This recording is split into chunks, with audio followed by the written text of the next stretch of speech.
$23 silver is the number to remember based off of a report from the Silver Institute.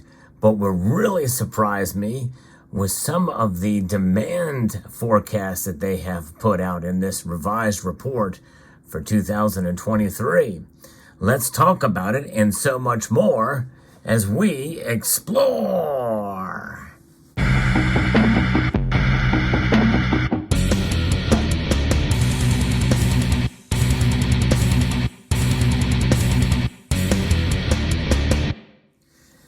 Silver has been pretty volatile as of late, but it's taken a pretty big battering over the course of the past week or so here. And it's a little frustrating to see. But nonetheless, to some, we've kind of expected it. And we think that we perhaps will see silver probably fall maybe even a little bit more than where it is now. Because it's just under that $23 average for the year as to what the Silver Institute has forecasted, but it's pulling further back from that. In fact, as I recorded this video, it's well below $22.50. Nonetheless, I'm going to be referencing an article here from Kitco that talks about what the Silver Institute is telling us now in this relatively detailed report about where they see things coming out this year from this commentary. It looks for silver prices to average this year around $23 an ounce. That represents, for comparison, a 6% increase from last year's average price of $21.70. Comments come as March silver futures currently trade about $22.30 per ounce.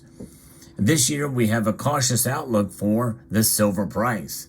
This is based on our view that even if the interest rate hike pace slows, the hikes will continue through the middle of the year, and potential rate cuts, if any, will be marginal. U.S. inflation will also ease materially due to the base effects, which will see interest rates rise, weighing on silver and precious metals. Furthermore, the dissipation of recession fears should encourage investors to become more risk-on to the benefit of equities over silver and gold, the analyst said in the note. And that does make sense for this year, that we can see some of what they're talking about here. I don't see the Federal Reserve pivoting, at least if by very much. They very well could have one rate cut of about a quarter point towards the end of the year, but I really think that's probably less likely as we start to see some numbers come back through. While the Silver Institute may be cautiously bullish on silver, the analyst said that there's enough uncertainty in the global economy to pose challenges for silver. And by the way, Metals Focus is the firm they hire and have hired for several years now to do, if not even longer, to do some of this reporting and research. The Institute, through Metals Focus, said that the healthy demand for silver, while down from last year's record levels, should continue to support persistently higher prices. But it's about where it matters the most, where it's going to fall. And that could be good and bad for silver stackers. We'll get into that in a moment. Global silver demand is expected to total 1.15 billion ounces this year, down slightly from last year's record high of 1.24 billion ounces. However, even at that level, it will still be the second highest global silver demand level on record. And that is something else, the second highest global silver demand on record. So that is very good, but it's going to fall where it matters the most. Silver industrial demand should be lifted from further gains in vehicle electrification and government's expanding commitment to green infrastructure. Photovoltaic silver offtake is set to achieve a new peak this year. Russia-Ukraine war has accelerated the deployment of renewables as governments strive to lessen their reliance on oil and fossil fuels. Meanwhile, the Silver Institute has dubbed a more subdued outlook for silver investment demand. And we're going to actually get into that report to talk a little bit more about that, because that is where it matters the most. It's you people. Why aren't you buying more of this? Come on, guys, get on the ball. Of course, I'm joking. The thing is there could be several reasons, and we may talk a little bit about some of those reasons, and maybe you can chime in the comment section below. By the way, if you enjoy videos like this where I talk about the fundamentals and news and data about silver and gold, I hope you will consider pressing that thumbs up button below and join in on the conversation, and subscribe if you haven't done so already as well.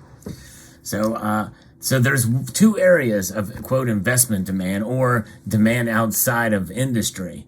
The first is jewelry demand. Jewelry is forecast to decline by 10% this year, driven by the Indian market, while the rest of the world should see a modest rise. After hitting a record high in 2022, Indian jewelry demand this year is expected to ease back to more normal levels. In the U.S., a modest dip in consumption may occur this year due to economic concerns and normalized spending on travel. Following a surge in 2022, silverware fabrication is expected to fall by more than 20% this year. 20% fall. In line with the jewelry sector, India will account for the bulk of losses in this segment. And this is important, folks, because of the contributions to the increased demand last year from the jewelry sector in India. And in fact, some had forecasted that it was only going to continue and increase this year in India. But they are saying that it's going to fall back, but it may happen a little bit later in the year. What is contributing to that? Well, I can tell you it is going to be the higher VAT that is in place to fall in line with gold, and that is going to probably subdue buying in India for silver this year. That very well could have a fairly substantial role, which is probably one of the reasons why they are assessing that. So that is something to think about and consider why jewelry demand is going to be lower there. And also, another reason is as inflation continues to rear its ugly head. In fact, I think we very well could see it uptick again or go in the other direction with rising fuel costs. Gas is forecast to be, on average, about $4 to $4.15 a gallon by summer, and that's going to probably be due to higher oil prices and other factors that are going to come into play.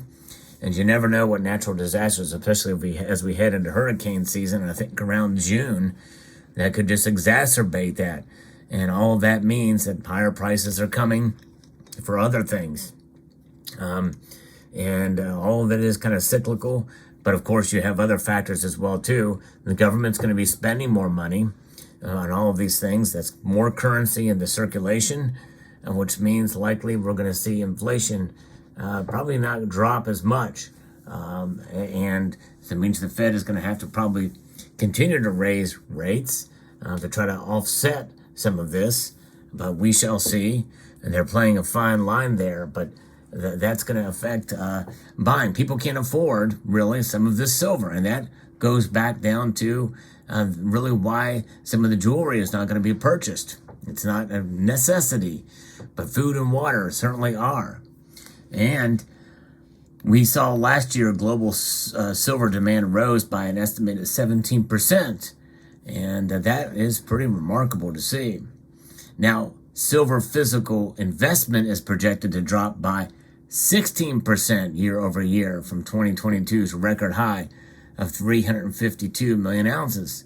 Even so, this year's forecast of 295 million ounces would still be the third highest total on record. Western investment is expected to fall after hitting a new high in 2022, reflecting two themes. This is directly from the report. First, while there will initially be some bargain hunting as prices weaken, this will give way to outright selling as the price downtrend becomes more entrenched. Second, as prices stabilize to lower levels, the lack of volatility may encourage some retail investors to shift to alternative asset classes. And we've been down this road before, folks.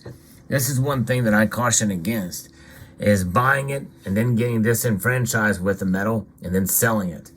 Folks, you got to buy and hold. If you're stacking silver, do not stack it with the intention of selling it when you get tired of the prices falling. You got to stick it out because and this is one thing that I've talked about on my channel ad nauseum. You know, silver is a long-term investment, long-term situation, you know, for sure. In fact, I don't like to use the term investment with regards to silver. This price will fluctuate. And there are going to be times of great disappointment and times of great happiness. When you see the price go up, to validate what you're doing is the right thing. But you know what? In the end, what is that right thing? It's not about making money on silver.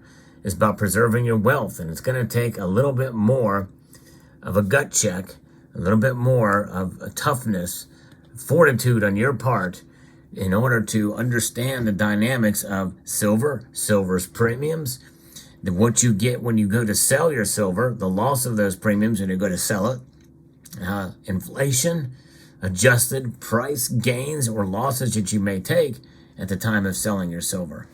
So keep all that in mind. So people, and by the way, I always tell folks, if you're not comfortable buying anything, don't do it. Or if you're not comfortable buying it at a certain time point, in a certain price point, do not do it.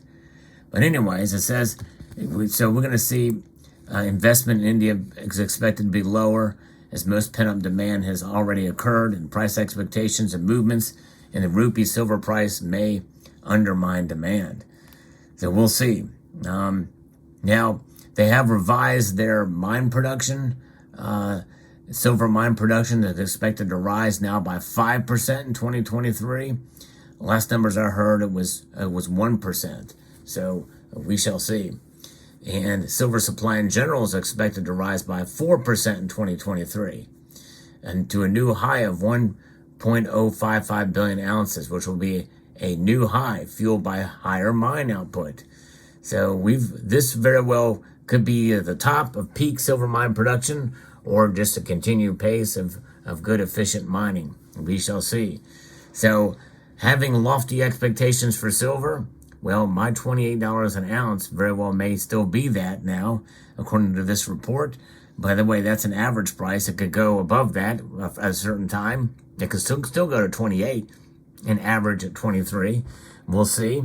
But nonetheless, there you have it. There's this interesting latest report on silver. Let me know what your thoughts are in the comment section below. And what would you do if silver were to drop a little bit or average, you know, at 23 or less? Are you going to hold on to your silver? Are you going to sell it? Are you going to keep buying? What is your plan for 2023? I'd like to extend a multitude of gratitude to all of you for taking the time to watch this video and to encourage you to please rate, share, comment, and might as well subscribe.